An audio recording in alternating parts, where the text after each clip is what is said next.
messieurs, tout le plaisir est pour moi de vous retrouver encore pour ce nouveau numéro des champions. Soyez les bienvenus. Et comme votre santé nous est chère, nous accueillons aujourd'hui une femme leader, entreprenante, disponible, accueillante, sympathique et ayant le sens du travail bien fait. Excellente pratiquante de la langue de Molière, présidente du mouvement Soka Gakkai international au Togo, médecin de formation, chirurgienne, gynécologue, obstétricienne au CHU Tokan, une des plus remarquables poulains du très respectable, mais aussi redoutable professeur Odonou, j'ai nommé Dr Ida Gbodossou, épouse Néglopé Adjevi, une des rares femmes intellectuelles togolaises jouissant d'une aussi extraordinaire maîtrise des langues internationales, notamment le français. Madame, bonjour, soyez la bienvenue. Bonjour Estelle, merci. J'ai pas les chevilles qui enflent du tout. Ça fait plaisir là. Comment vous vous portez, madame? Très bien, merci. Je sens que je vais mieux me porter encore tout à l'heure.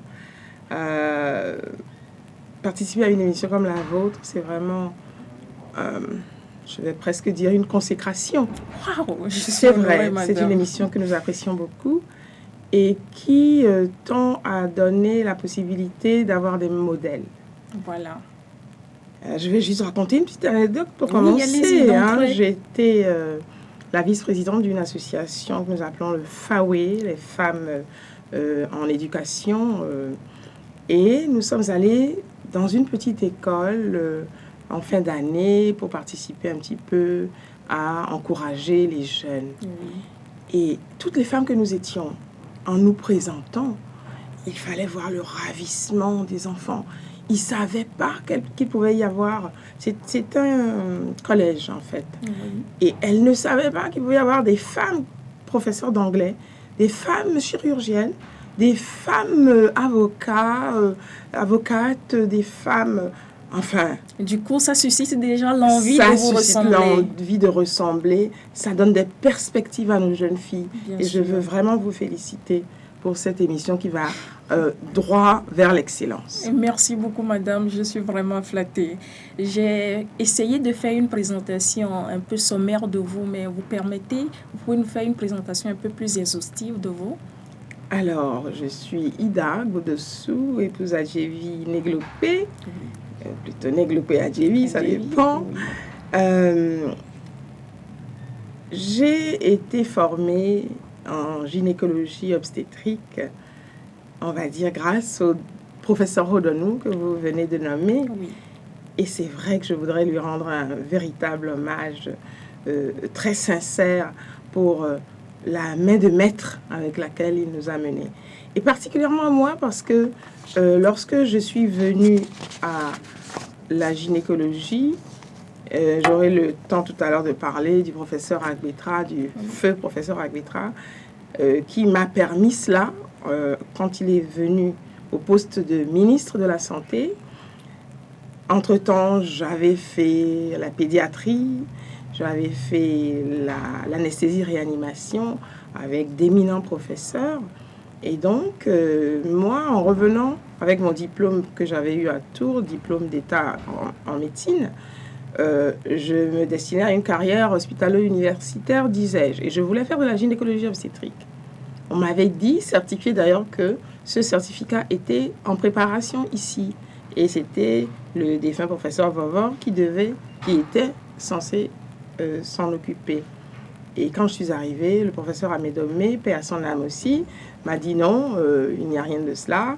Le ministre Bodjona m'a dit, c'est servir partout où besoin sera d'abord. Donc, je me sentais contingentée. J'ai dit, mais c'est pas possible. Tout de même, servir sa nation, c'était la priorité. Et donc, j'ai accepté cela pendant à peu près 24 mois. Et en 1984, j'ai eu l'occasion d'aller en gynécologie. Et donc, j'étais la première femme à venir en gynécologie pour exercer ce métier. Il y avait une femme chirurgienne, Nomoloto d'Almeida, qui était en chirurgie. Et j'arrive donc. Alors, vous savez que la gynécologie, c'est un domaine patronné par les sages-femmes. Voilà. J'ai gardé parmi elles de très, très bonnes amies qui pourront probablement dire la grande amitié que nous avons eu ensemble. Et donc, le professeur Rodonou, quand il arrivait, disait « Madame Adjevi, vous avez fait ça, allez-y ». Et devant lui, je devais absolument m'exécuter. Et après, en m'expliquant un petit peu mieux les choses, il me disait « Je suis en train de t'imposer. Si tu ne prends pas les devants, tu verras, tu ne pourras rien. » Et c'est vrai que le monde de la médecine des femmes était verrouillé vraiment par les sages-femmes. Il s'en est trouvé qui ont dit « Oh, laissez-la, elle vient d'arriver. Elle va se fatiguer bientôt. » Mais pas du tout. J'aime effectivement le travail bien fait. Et avec le professeur Rodonou, avec le docteur Schmidt, l'allemand qui était avec nous à cette époque-là, j'ai appris beaucoup de choses. Je ne démordais pas d'en apprendre encore et encore. Et c'était la caractéristique que j'ai exercée vraiment, et je veux remercier le professeur Rodonou. Après, nous avons fait école avec le service de gynécologie obstétrique à Cotonou.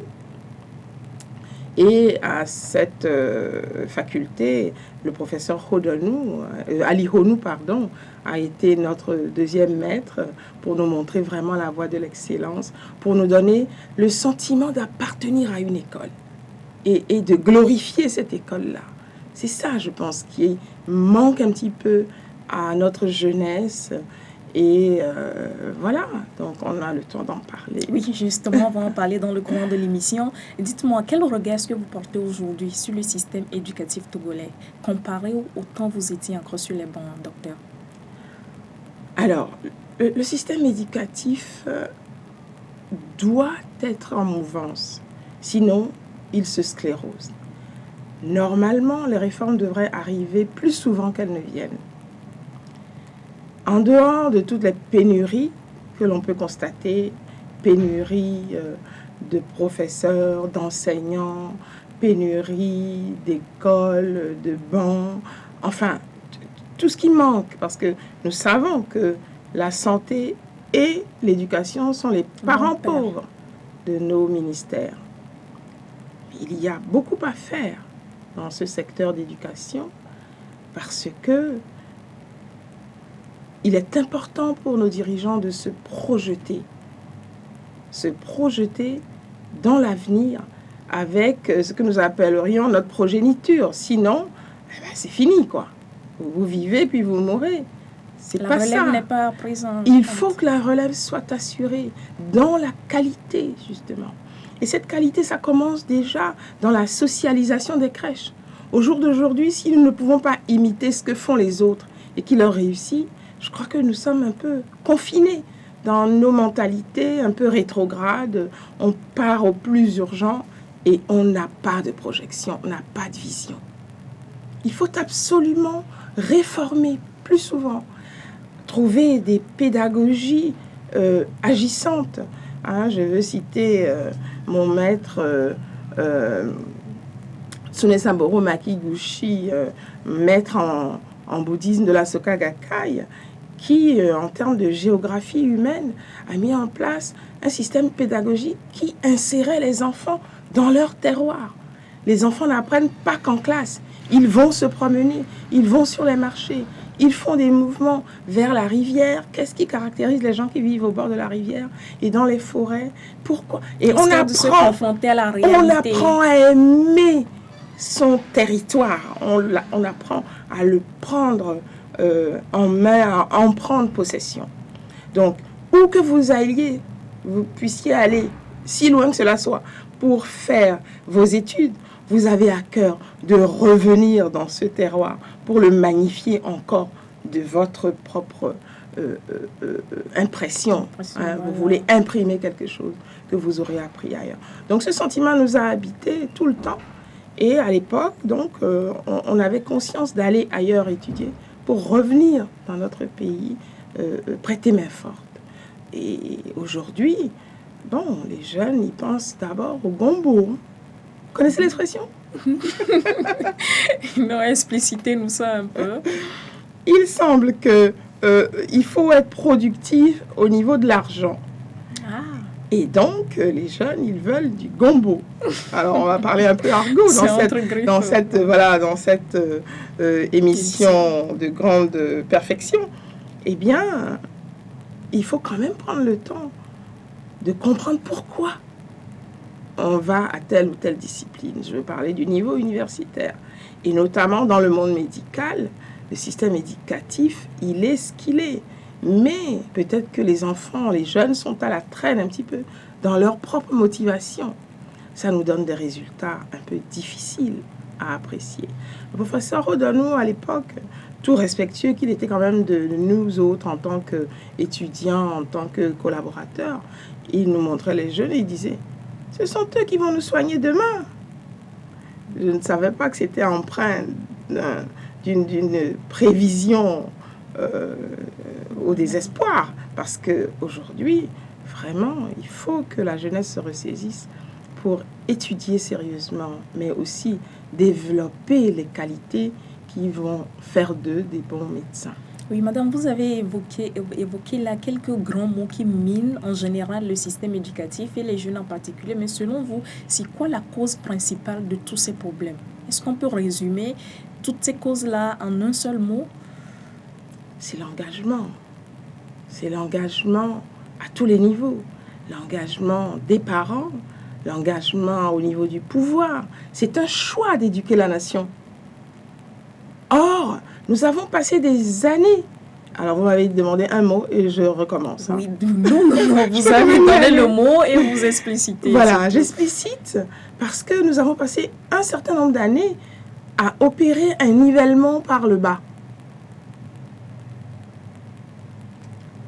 Une espèce de mot endormisseur qui disait « Vous n'avez pas besoin d'aller à l'école, voyez, il y a tellement de gens qui réussissent, hein, votre bagage de diplôme, ça vaut ce que ça vaut, ce ne sont que des papiers. » Enfin, il y a eu des mauvaises habitudes de pensée qui ont été inculquées et finalement, tout le monde a régressé.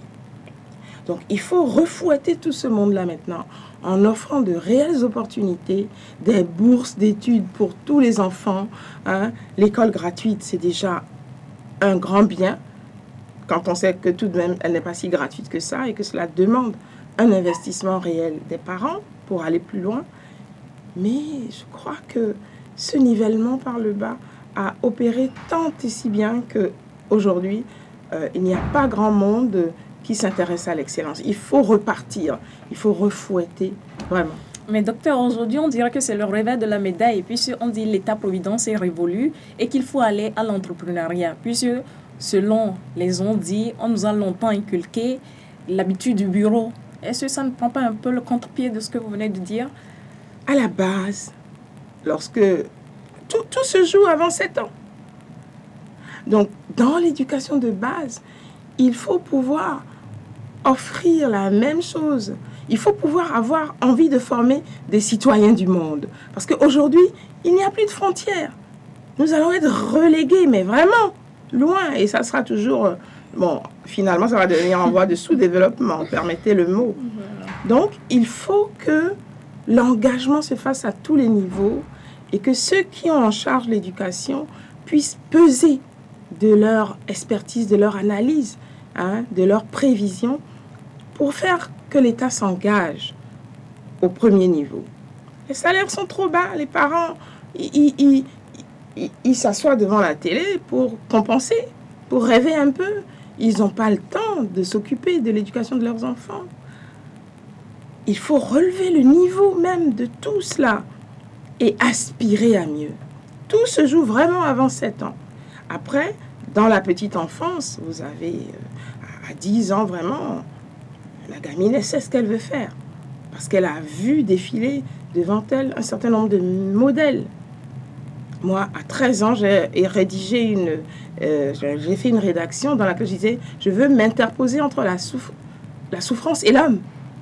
Je veux devenir médecin. » Donc, lorsque j'ai eu le bac et qu'on m'a proposé des bourses juteuses pour aller faire hydraulique au Niger ou autre chose ailleurs, j'ai dit non. Et j'ai attendu la petite bourse fac pour aller à Dakar. pour commencer. C'était après mai 68, donc voilà, j'ai eu mon bac en Justement, 68. vous abordez en même temps, parlez-nous un peu de votre parcours professionnel, madame. Et combien d'années d'expérience cumulez-vous derrière? Aujourd'hui, j'ai 35 ans de D'années fonction d'expérience. médicale, oui, d'années de fonction médicale, et c'est vraiment extraordinaire, extraordinaire. Je l'avais abordé un petit peu, Oui. mais je crois qu'en tant que médecin, on doit avoir la capacité de se projeter un petit peu dans la vie de la personne que l'on prend en charge. Et quand je dis la vie, c'est comme une empathie qui permet de prendre en charge la personne et de lui enlever le malheur et de lui donner le bonheur à tous les niveaux. Donc, ce processus-là, pour moi, a été renforcé par mes études un peu spirituelles en bouddhisme, et ça a renforcé vraiment ma pratique médicale, dans le sens que j'étais vraiment engagée dans le processus de remise en forme des personnes avec qui j'étais, et j'ai eu des hauts et des bas, c'est sûr, mais tout mal concourt au meilleur. Et au moment où je voulais absolument faire carrière au niveau universitaire, nous avons été rattrapés par l'âge. Alors, nous avons commencé, d'abord, j'ai commencé avec le professeur Rodonou, comme je vous l'ai dit, et ça a été un apprentissage vraiment direct, où nous avons appris à faire tout ce qu'il fallait, les césariennes, les accouchements, et tutti quanti. Lorsque je suis allée en spécialité, j'avais déjà derrière moi quelques centaines d'opérations chirurgicales, d'accord? Mais il fallait s'y remettre dans la théorie qui embrasse maintenant, explicite et permet de prendre avec soi le contenu de l'enseignement. Donc c'est ce que nous avons fait 2 ans à Cotonou. Nous allions, c'était comme de faire profession-école. Donc tous les mardis, nous allions à Cotonou. J'étais en équipe avec le docteur Niamé et le docteur Onegou, que je salue bien parce que ça a été une belle équipe. Puis nous sommes allés pour la 3e année en Europe. J'étais à Lille. Et là-bas, il fallait encore tout recommencer d'un autre point de vue, parce que le stage pratique, il faut vous imposer, d'accord? Et il faut montrer ce que vous savez faire. Bien sûr. Et donc, ça a été un autre parcours.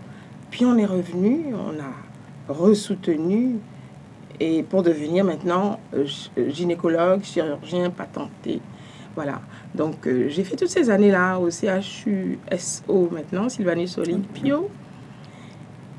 Et ma foi, c'était une belle époque. Oui, quel souvenir est-ce que vous gardez de tout ce parcours-là, que ce soit en bien ou en mal, docteur? D'abord, la pénurie, c'était réel, d'accord? Les parturientes venaient les femmes qui venaient pour accoucher venaient de 80 km au moins à la ronde. Donc après avoir souffert. Et quand elles arrivent ici, que c'est pour une césarienne et qu'il n'y a pas le matériel, vous imaginez. Nous avons passé des nuits de stress à attendre que le matériel soit réuni. Chaque garde nous voyait avec 5 césariennes, 3 grossesses extra-utérines, et nous avions les gardes régulièrement, tous les 3-4 jours. Nous n'étions pas nombreux. Et donc, ça a été une période de haut entraînement. Et nous avions la joie au cœur quand même.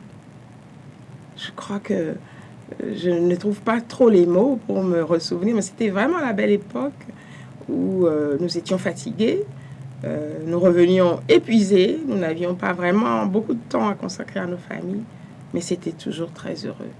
Vous avez en souvenir le nom de certains collègues qui ont aussi brillé, réussi comme vous? Nous avons été une époque bénie, je crois, et l'excellence, vraiment, ça nous connaissait. Donc, vous avez le docteur Niamey que je viens de citer, le docteur Onegou, des collaborateurs, nous en avons eu, des maîtres aussi, tels que le professeur Baeta, le professeur Akpadja actuel, avec qui nous avons travaillé aussi, le docteur Adjenou, tous les médecins qui sont sur la place maintenant, le docteur Aronsou Toussa qui brille dans le domaine de la planification familiale. Et nous avons été les membres fondateurs de la Société de gynécologie obstétrique du Bénin et du Togo. Et donc, ça a été un travail intéressant pour mettre cette société en place, dont est issue la SAGO, la Société africaine de gynécologie et d'obstétrique, puisque la SGOP a vu le jour avant la SAGO. Et ça a été une période de grande émulation pour nous. Je crois que tout le monde doit en garder un excellent souvenir. D'accord. À présent, quelques noms d'inspecteurs, directeurs centraux, régionaux qui ont marqué aussi bien le domaine éducatif que le domaine de la santé, que vous avez toujours en mémoire aussi. Alors, je ne m'en tiendrai éventuellement qu'au domaine de la santé, parce que cette histoire-là, d'autres personnes sont mieux placées pour en parler. Eh bien, nous avons eu 2 médecins chirurgiens allemands qui ont marqué vraiment l'époque au CHU de Tocoin. Le docteur Schmitt, que je nommais tout à l'heure, et un autre docteur chirurgien. Et c'était des grands travailleurs, mais vraiment, qui ont appris à beaucoup à faire le travail. Le professeur Nakban, pour citer des chirurgiens, le professeur Omao, le professeur Arwang Bevi, l'anesthésiste, d'anesthésie-réanimation, qui nous a donné des preuves merveilleuses d'endurance, de persévérance et de choix, des buts et du travail bien fait. On a vraiment eu la crème des crèmes pour montrer le chemin. Le professeur Assimadi, paix à son âme, en pédiatrie. Et donc, le grand regret qu'on a eu, c'est que tout ce monde-là n'ait pas eu l'occasion, parce qu'on ne leur a peut-être pas donné, de former directement la relève. C'est bien après coup qu'on peut dire que maintenant, la plateforme est mieux achalandée et nous avons beaucoup plus de chirurgiens. Mais en gynécologie, cela manque encore dans le public. Cela manque encore. Et ils sont en formation maintenant. Il y a des DES qui viennent d'un peu partout. C'est quand même encore à faire. Et parmi les ministres, j'ai cité tout à l'heure le ministre Bojona, le ministre Agbetra, paix à son âme. Ce sont des personnes qui ont imprimé vraiment de la bienveillance dans le domaine médical. Parce qu'à l'époque, on pensait que parce que c'était un sacerdoce, il fallait y rester corps et âme, pieds et poings liés, et que c'était sacrificiel. Donc, vous pouviez être séparés 10 ans de votre époux par le seul adage se servir partout où besoin sera d'abord. Et le professeur Agbetra est venu aplanir un petit peu tout cela, harmoniser, nous traiter vraiment de la meilleure façon. Et à l'époque, d'ailleurs, j'étais au syndicat. Voilà. Et donc, c'était une belle époque. D'accord. Ok, madame, vous permettez, on va suivre le témoignage de certains de vos collègues dans cet élément. Docteur Ida Boudosso Adjevi est une icône. C'est une dame qui a reçu beaucoup de la nature et ne se garde pas de distribuer ce qu'elle a reçu autour d'elle. J'avoue que j'éprouve une immense joie, un plaisir à l'écouter. Nos chemins se sont croisés à la maternité du CHU de Tocoin, où elle a servi pendant des années en tant que gynécologue obstétricienne. C'est elle d'ailleurs qui m'a suivie au cours de mes gestations. Et quand elle décide de faire quelque chose en termes de résultats pour ses patientes, elle ne lésine sur aucun moyen. Elle va jusqu'au bout. Et nous avons partagé beaucoup de choses ensemble. Et je sais qu'elle écrit beaucoup. Et elle m'a dit une fois que, au cours d'une de nos conversations, elle a été inspirée par le sujet de notre conversation. Et elle a sorti un poème. Et c'est elle seule qui peut en parler. Elle n'a jamais partagé avec moi. Donc c'est une dame qui sait ce qu'elle veut et qui fait bien tout ce qu'elle fait. Sur le plan professionnel, elle avait voulu faire carrière universitaire. Mais vous savez, la guerre que les hommes font aux femmes qui veulent percer a fait qu'elle n'a pas pu. Mais ça ne l'a pas découragée. Elle est restée clinicienne et ces patientes sont mieux placées pour dire la satisfaction qu'elles ont en bénéficiant de ces soins et services. Tata Ida, comme je l'appelle, est la maman de mes enfants. Elle a suivi ma toute première fille au cours de sa gestation également. Et nous nous sommes battus, elle et moi, parce qu'elle pensait que je ne pouvais pas l'accoucher parce que c'est ma fille. Elle dit, mais tiens, laisse-moi accoucher ma fille, c'est notre fille. J'ai dit oui, mais laisse-moi m'offrir ce plaisir d'accoucher ma première fille de son premier enfant. Et ensemble, nous avons fait cet accouchement. J'ai fait le dégagement de la tête et elle a complété avec le dégagement des épaules et le reste. Et c'est le premier bébé de la clinique Mioren. Il s'appelle Ridouane et il a reçu son bac avec brio il y a 2 ans avec mention.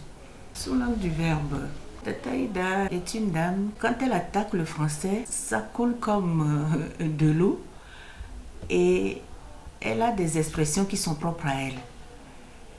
Elle a cette façon de rouler les lettres, mais agréablement. Je travaille avec Dr. Ida, ça fait 15 ans.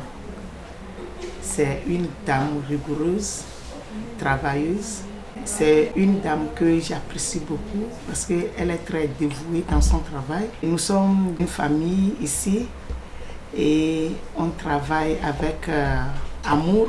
Même si tu viens ici avec un cœur brisé, en le voyant en même temps, tu es à moitié guéri. Je travaille avec Madame Ida, ça fait à peu près 15 ans.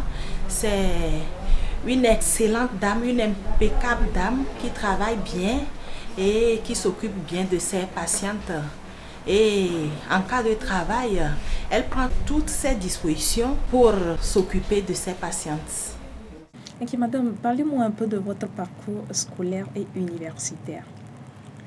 Alors, parcours scolaire, vous savez que dans la mesure où je dis que tout se joue avant 7 ans, oui. Même si on a l'excellence, il faut quand même... Je dis souvent, c'est ce mot, je l'emprunte à mon maître Daisaku Ikeda, qui dit même le cheval le plus fougueux a besoin d'être fouetté. D'accord ?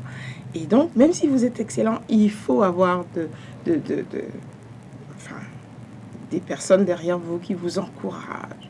Et mon père a joué énormément ce rôle-là. Toute petite, je récitais des récitations. Enfin, c'était bon de lui prouver que il pouvait compter sur moi. Voilà. Donc, quand ses amis étaient là, Ida, viens. Et puis, je récitais des bonnes choses. Je me souviens d'avoir eu une bonne maîtresse, on appelait ça à l'époque, n'est-ce pas? Et toujours d'ailleurs. Oui, toujours. Une bonne maîtresse au CE1 qui, très injustement, je l'ai taxée d'injuste parce que je ne comprenais pas. Mais elle m'a aplati ce jour-là. Et j'ai été sauvée par un visiteur qui est venu... Racontez que si c'était passé, docteur. J'ai fini par oublier le fait même, mais il semble qu'elle a posé une question qui était tellement facile que vous avez raté, banale, à laquelle je ne savais pas répondre. Je ne sais pas quel était le coup de panique ce jour-là. J'ai dit, mais c'est pas possible. Ida, tu dois me trouver cette réponse-là. Et j'étais là, je ne trouvais pas. J'ai trouvé vraiment cette punition injuste parce que j'avais toujours, tout le temps, bien répondu. Et c'était le coup où il ne fallait pas rater la question. Donc elle m'a donné des coups que je me suis juré de ne plus jamais me laisser prendre à ce jeu-là. Et après, ça a été très bien. Donc, l'excellence au niveau scolaire, c'est ce que j'ai vécu. Hein. On était vraiment parmi les 5 premiers, c'était important. Et lorsque je suis partie, j'ai été première de mon centre au niveau du CEP, on appelait ça à l'époque. Le CPD actuel. Voilà, le CPD actuel, première de mon centre. Et donc, je suis allée au lycée Tofa. J'étais au Bénin, à Porto Novo. Et donc, je suis allée au lycée Tofa, où je suis... en première année, j'ai fait l'internat. Et je recommande vivement l'internat des filles. Je ne sais pas quand ni comment on pourrait rénover cette situation-là, hein, la remettre au goût du jour. L'internat des filles, c'est vraiment très important parce que ça donne la force du groupe, ça permet l'émulation, ça permet de comprendre qu'on peut se soutenir et ça permet d'exceller ensemble. Donc j'ai fait d'abord la première année, la 6e, à l'internat. Et je suis, les 2 années suivantes, la 5e et la 4e, je suis sortie. Donc j'étais interne externée. Voilà, interne externée ou quelque chose comme ça. Et on travaillait jusqu'au soir et mon père venait me chercher le soir pour rentrer à la maison. Donc je mangeais avec les internes, je passais à l'étude avec elles, ce qui était très bien parce que moi, je ne comprends pas que les jeunes prennent leurs leçons et que ce soit pour les cahiers. Et qu'on aille à côté, regarder la télé, suivre des feuilletons. Il faut travailler d'abord. Donc, je faisais les études avec les internes, et voilà, ces 2 années-là. En 3e, je suis revenue à l'internat, et en fait, le fait d'avoir été externée, c'était pour des raisons de place. On privilégiait celles qui venaient des campagnes, et comme moi, j'avais mes parents à Porto Novo, l'année d'après, mon père est parti à la retraite, et donc, je suis revenue à l'internat, ce que vraiment je préférais. Et dès cette classe de 3e, nous avions des groupes très sympas. Nous formions des groupes parmi nous de jeunes filles qui excellions vraiment dans la langue de Molière. Et pour l'anecdote, nous avions un petit livre, Les 1000 mots difficiles. Et nous nous amusions à opérer des joutes oratoires, à bluffer un petit peu certaines autres de nos camarades avec des mots que nous seuls comprenions. Et c'était vraiment extraordinaire. Je crois que c'est à partir de là que nous avons essayé de performer un petit peu cette langue-là. Mais quand même, dès le jeune âge, je me suis distinguée en lisant des livres à volume plutôt que de me consacrer à Nous deux, l'hebdomadaire qui porte bonheur. Vous connaissez ça? J'en ai entendu parler. Vous en avez entendu parler. Voilà. Donc, après cela, une manière d'être studieuse, c'était vraiment de m'approprier ce que le professeur enseignait et de le redire à ma façon.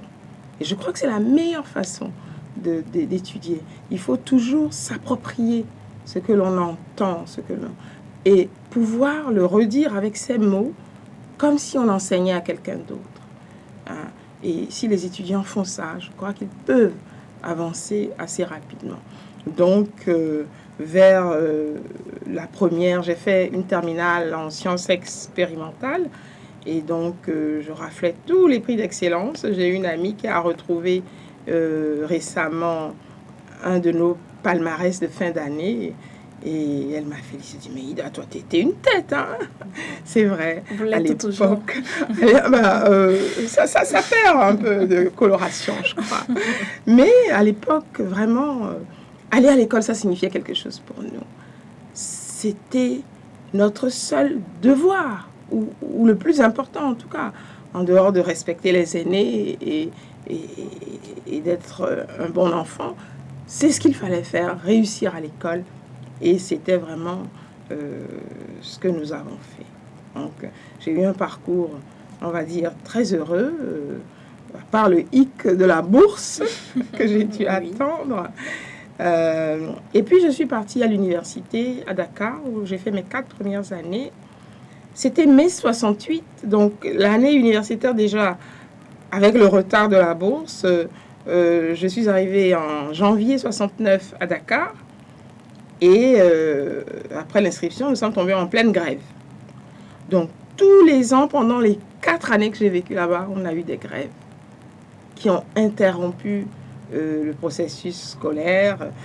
Mais il fallait tenir, il fallait, en dehors de toute revendication, dès qu'il fallait aller aux examens, eh bien, il fallait faire ce qu'il fallait. Donc, je n'ai pas redoublé, j'ai tout fait pour réussir à des niveaux d'ailleurs corrects. La première année, j'étais 22e sur le nombre qu'on était.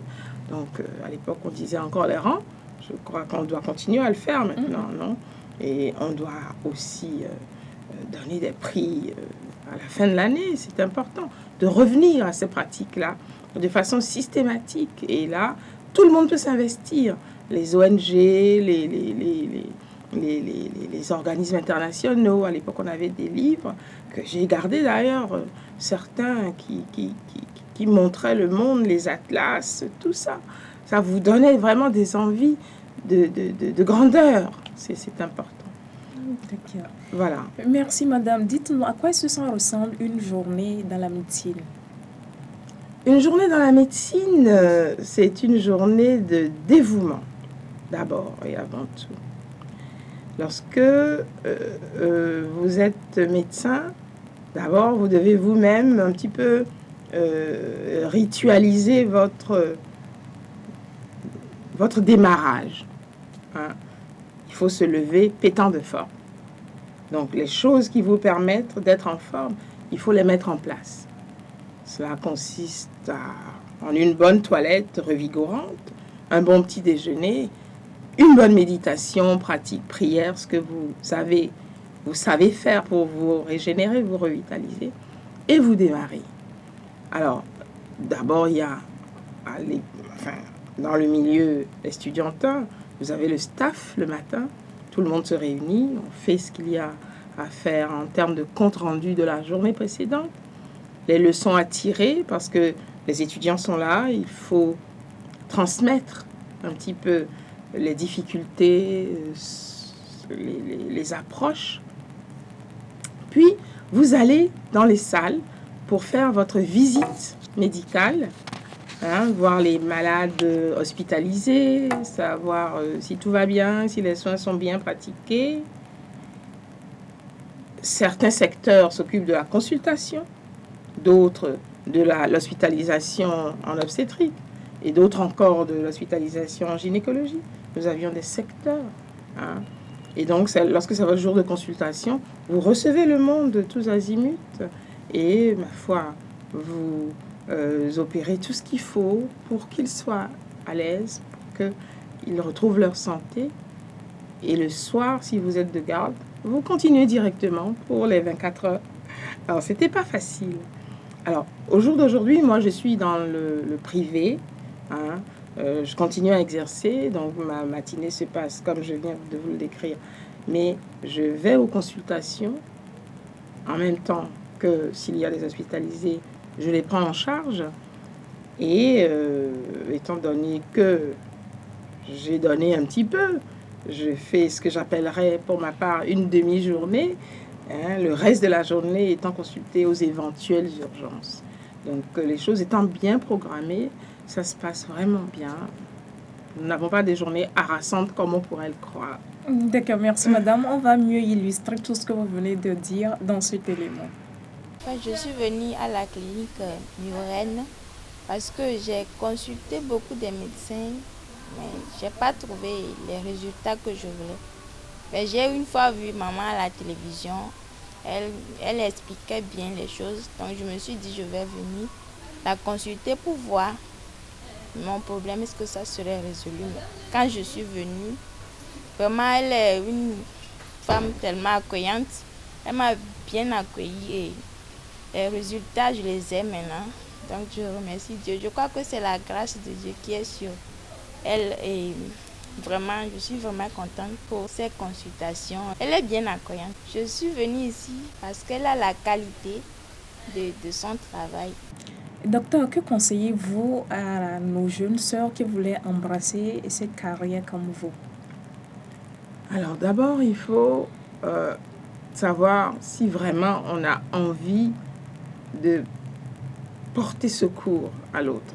Donc, les caractéristiques d'empathie, de bienveillance, de compassion sont essentielles. On ne va pas à la médecine comme on irait en business. Encore que bon, on peut s'inventer entrepreneur en santé. Parce que lorsque nous avons pu au Togo avoir beaucoup de centres médico-sociaux un peu partout, je crois que la deuxième phase maintenant, c'est la phase de communication, d'information à la population pour que cette population puisse utiliser vraiment les structures qui sont mises en place. Et donc, il est impensable que les jeunes de maintenant ne puissent pas voir qu'il y a une possibilité réelle de développement, même en médecine. Hein? C'est qu'il n'y a pas assez d'argent, peut-être. Si la population ne peut pas payer ses soins, on peut tout au moins mettre en place des systèmes de compensation, des systèmes de sécurité sociale qui permettent de prendre en charge un petit peu les efforts des médecins. Donc, je conseillerais de ne pas se préoccuper d'abord de l'argent et de se laisser entraîner correctement. C'est essentiel. En médecine, vous devez avoir un maître. Comme dans toute autre fonction d'ailleurs. Vous voulez être menuisier, il faut un maître. Vous voulez être maçon, il faut un maître. C'est pareil en médecine. Il vous faut un mentor. Quelqu'un qui se donne vraiment et à qui vous voudriez ressembler. Qui vous stimule à faire plus d'efforts qu'il n'en faut. Et je peux vous garantir que lorsque vous êtes médecin, vous ne regardez pas à votre propre personne. Nous avons fait des interventions avec 40 ou 39 de fièvre. Après, nous avons appris à prévenir, bien sûr. Parce qu'il ne faut pas être malade. Quand vous êtes médecin, il faut être en bonne santé pour pouvoir répondre à tout moment. Donc, vous relevez d'un mal de tête. Après avoir opéré peut-être 3 personnes, vous vous dites « Ah tiens, j'avais mal à la tête. Oh, mais c'est passé. » C'est comme ça, le miracle du dévouement.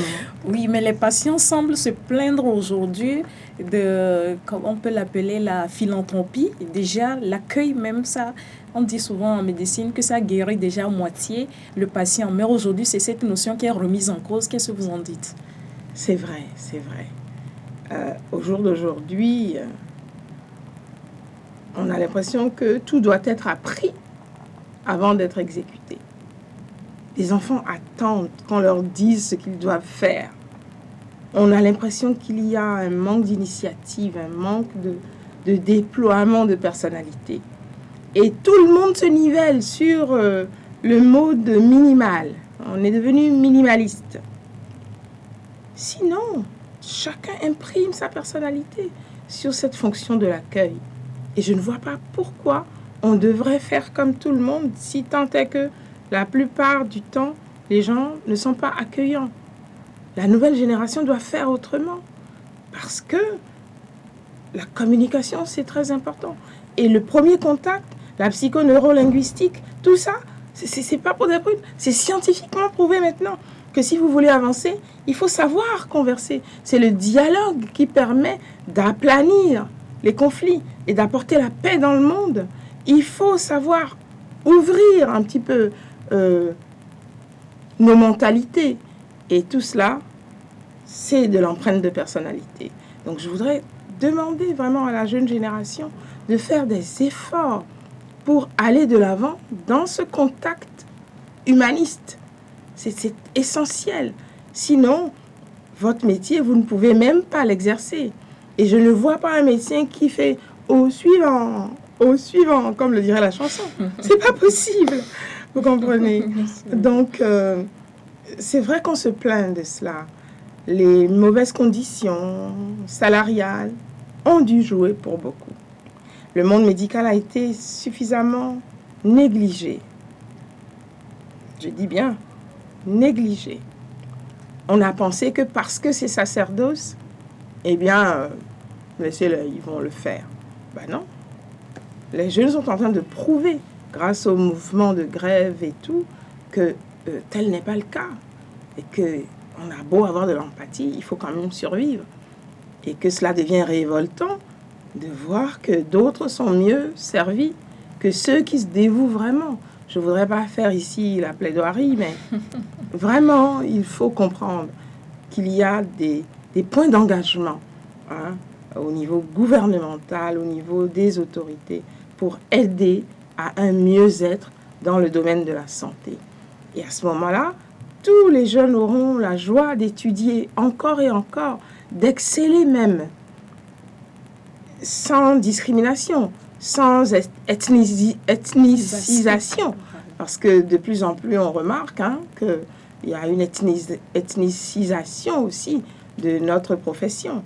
Or, ces qualités-là dont je parle, elles doivent être développées dès la base. Et on ne vient pas à la médecine comme à une opportunité de devenir quelqu'un et de s'enrichir. Il faut d'abord y venir avec le désir de servir ses congénères, de les aider en santé.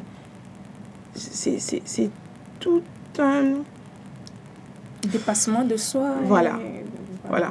Qui appelle à la courtoisie, à l'intéressement à l'autre. Vraiment, je crois qu'il faut qu'on arrive justement à inculquer ces valeurs-là.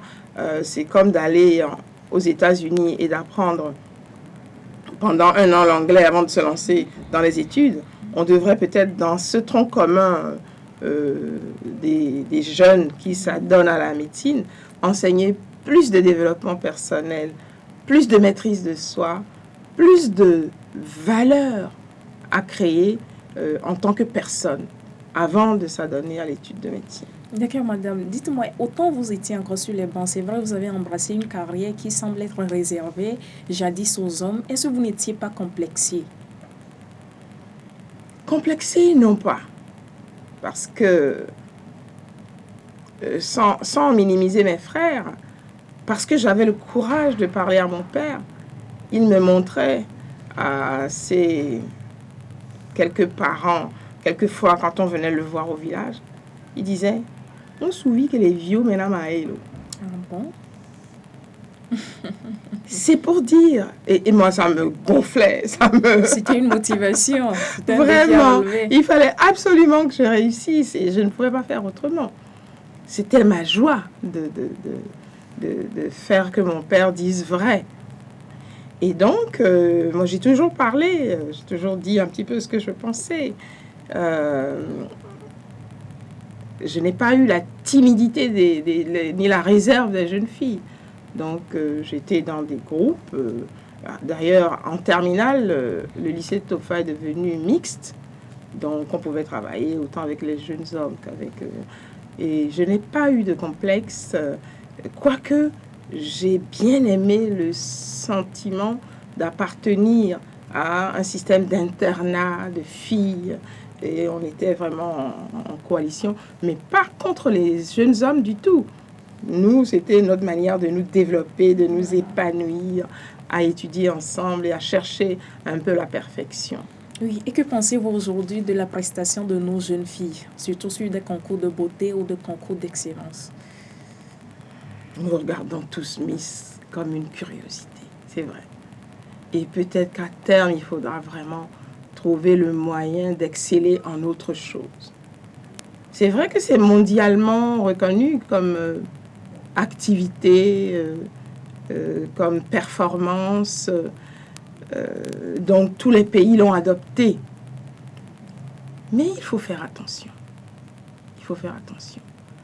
Parce que nous avons eu des périodes dans notre pays, le Togo, où la femme était vraiment réduite. Et ce réductionnisme-là, quand je suis arrivée, je n'ai pas accepté du tout. Je vais faire une petite parenthèse.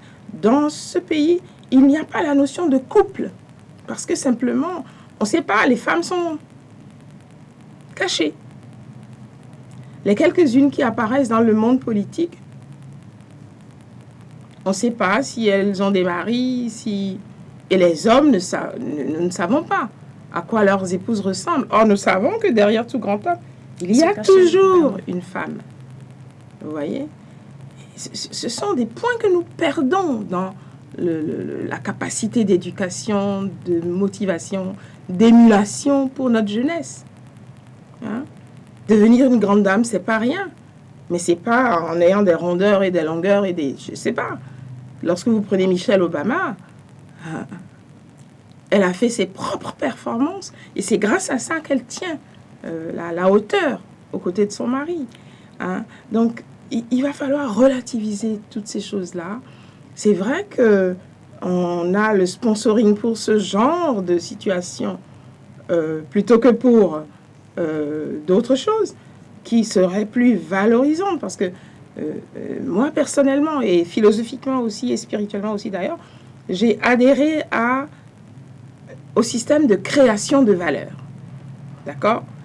Et donc, en toute chose, il faut se demander quelle est la valeur créée. Voilà.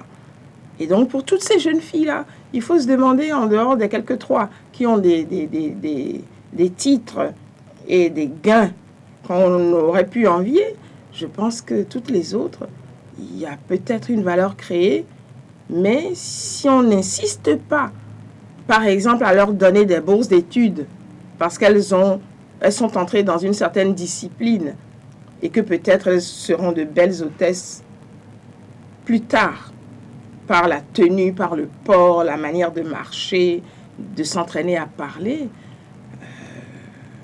Il n'y a pas que du mal dedans, c'est ça que je veux dire. Mais il faut voir l'avenir plus loin que ça. Parce que ces filles-là, elles risquent de prendre leur beauté pour de l'argent comptant et de ne plus savoir que monnayer cela. Et c'est grave. Merci, madame. Dites-moi, aujourd'hui, que doit faire la gente féminine pour s'imposer ou pour susciter de l'émulation au niveau de tous les genres? Alors, d'abord, on a fait des politiques de genre à tous les niveaux. On a fait un peu de discrimination positive pour essayer d'encourager.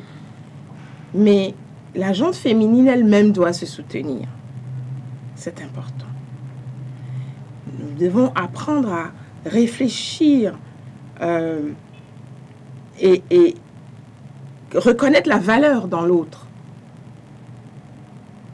Nous avons des tendances, en tout cas entre femmes, à nous cisailler. Hein? C'est un trait de caractère, simplement parce que peut-être nous sommes chamailleuses, nous avons le verbe facile, nous les femmes, et donc nous parlons un petit peu, nous déblatérons sur même ce que l'autre n'a pas fait, parce que vous ne connaissez pas, mais vous la voyez à la télé peut-être, vous dites « Oh, qu'est-ce que c'est que ça ?» Bon, on a des tendances comme ça. Or, tout cela imprime une manière de réagir qui se répercute. Donc, il faut que la gente féminine aujourd'hui, celle qui comprend en tout cas, qui a un petit peu la lumière, recommence à éduquer.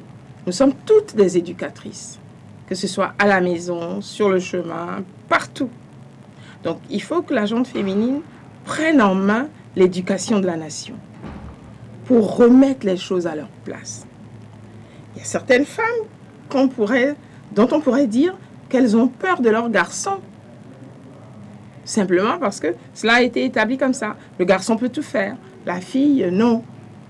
Et maintenant, il faut ramener tout le monde au pas. D'accord? Éduquer les jeunes filles comme on éduquerait les garçons et vice-versa. Tout le monde est à la cuisine, tout le monde fait la vaisselle. Et ainsi de suite. Tout le monde fait ses devoirs. Et je crois qu'avec ça, un peu plus, un peu moins, on va y arriver. D'accord, merci docteur. Vous avez déjà apporté un regard positif sur ce projet, mais est-ce que vous avez un appel à lancer pour qu'on soutienne effectivement ce projet pour que la compétition arrive à bon port?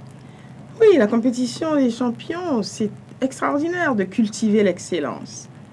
Et je crois que tous ceux qui dirigent nos organismes internationaux, tous ceux qui sont à la têtes de départements divers ont, au moins une fois dans leur vie, cultivé l'excellence pour être là où ils sont. Donc, il ne faut pas être avare des bonnes choses.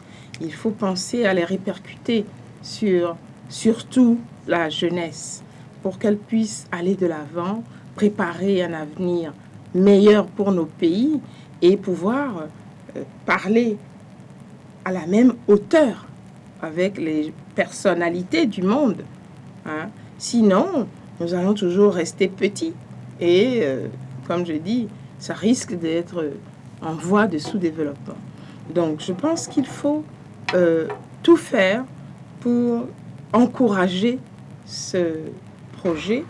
Hein, et je rappelle de tous mes voeux la dérivation de certaines sponsorisations vers vous afin que cela puisse devenir léger, une tendance nouvelle, heureuse, de parler correctement français, par exemple. Et je voudrais dire que c'est la langue même de communication, en fait. Si on ne le fait pas, c'est comme si on n'a pas de bagage à donner. Hein? Il faut pouvoir se... Nous, on a dit les 1000 mots difficiles, mais en même temps, nous avions des jeux avec les dictionnaires pour déterminer le nom des pages illustrées, hein, qui n'étaient pas commentées. On avait des jeux, il n'y avait pas le Scrabble encore à l'époque, mais on avait des jeux qui nous permettaient d'exceller en français. C'était pour nous comme de nous constituer une bibliothèque à nous, une capacité de mots qu'on pouvait utiliser. Lorsque vous êtes riche en vocabulaire, vous savez faire le choix de ce que vous pouvez vous exprimer vraiment avec plus d'aisance. Voilà, d'aisance, de vérité, voilà. Et donc, je pense qu'il faut vous soutenir absolument pour que parler français, ça devienne une habitude agréable, hein, que les échanges deviennent plus conviviaux dans le pays. Hein, parce que pour nous, la courtoisie doit s'installer dans le pays avant d'appeler toutes les autres bonnes fortunes. Merci. Si nous ne nous reconnaissons pas en tant que congénères, on ne peut pas avancer. Voilà.